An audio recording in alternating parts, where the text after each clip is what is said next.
Hi, good morning. చేతిలో ఏంటి ఆకులు అనుకుంటున్నారా? ఈరోజు అయితే నేను పారాషూట్ ఆయిల్ తోటి హెయిర్ ఆయిల్ తయారు చేస్తున్నాను. హెయిర్ బాగా ఊడిపోతుంది మా పాప వాళ్ళకి. అండ్ నేనైతే ఎప్పటికీ ఇలా ఆయిల్ యూజ్ చేసి మనము ఈ ఆయిల్ అంతా ఇందులో నేను ఒక పావు కిలో తీసుకున్నాను. మొత్తం ఆయిల్ ఇక్కడ గిన్నెలో పోసేసాను. ఇట్లా పోసేసిన తర్వాత మనం ఇంకా ఈ ఆకులు ఉంటాయి కదా, మందార, కరివేపాకు, వేపాకులు, ఇవన్నీ మనకి డాండ్రఫ్ రాకుండా. అండ్ మందార ఆకు చాలా బలంగా పెరగాలి, నల్లగా కావాలనుకుంటే మందార ఆకు కూడా వేసుకోవచ్చు. మనము కరివేపాకు కూడా మంచి లాంగ్ హెయిర్ లావుగా కావాలనుకుంటే అది కూడా వేసుకోవచ్చు.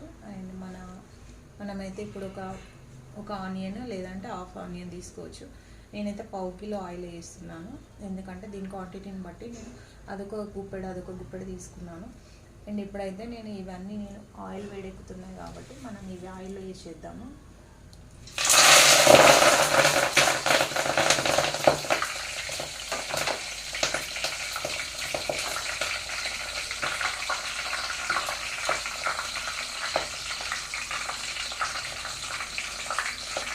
అందులో వేసిన తర్వాత ఇంకా మనం ఒక స్పూన్ కాలంజీ సీడ్స్,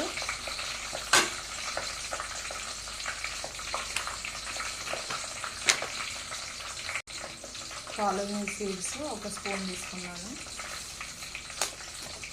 అండ్ ఒక హాఫ్ ఆనియన్, ఇంకా ఈ హాఫ్ ఆనియన్ కూడా అందులో వేసుకుంటున్నాను. ఇంకా నేను మెంతులు వచ్చేసి ఒక స్పూన్ తీసుకుంటున్నాను. ఇలా హెయిర్ కూడా బాగా వస్తుంది, మంచిగా గుబురుగా పెరుగుతుంది. ఇదంతా బేబీ హెయిర్ కూడా మళ్ళీ స్టార్ట్ అయ్యి మంచిగా వస్తుందండి. నేనైతే ఇది ఇంతకు ముందు కూడా చేసిన కాబట్టి చెప్తున్నాను. మా పాప వాళ్ళకి నేను అలోవెరా కూడా అప్లై కూడా చేశాను. ఎప్పటికీ ఏదో ఒకటి చేస్తూనే ఉంటాను కాబట్టి ఈసారి మాత్రమే చాలా లేట్ అయిందని చెప్పి మళ్ళీ స్టార్ట్ చేశాను.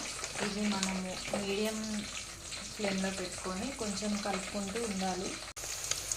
ఆయిల్ మాత్రం మంచిగా స్మెల్ వస్తుంది. ఇది తలస్నానం చేసే ముందు రేపు చేస్తామనగా ఈరోజు నైట్ అలా అప్లై చేసుకోవాలి. చేస్తే కనుక మనకి హెయిర్ లావ్ అయిపోయి థిక్గా వస్తుంది. ఇంకా ఊడిపోయిన ప్లేస్లో కూడా మళ్ళీ వస్తుంది, మంచిగా తెల్ల వెంట్రుకలు లేకుండా అలా మంచిగా వస్తుందండి. మీరు కూడా ట్రై చేయండి. మనం ఆన్లైన్లలో బుక్ చేసుకోవడం కంటే ఇది న్యాచురల్గా చేసుకుంటే ఇంకా చాలా చాలా బాగుంటుంది. చూస్తారు కదా ఎంత న్యాచురల్గా కలర్, లైట్ గ్రీన్ కలర్లో రూట్స్ అలా మంచి కనిపిస్తున్నాయి.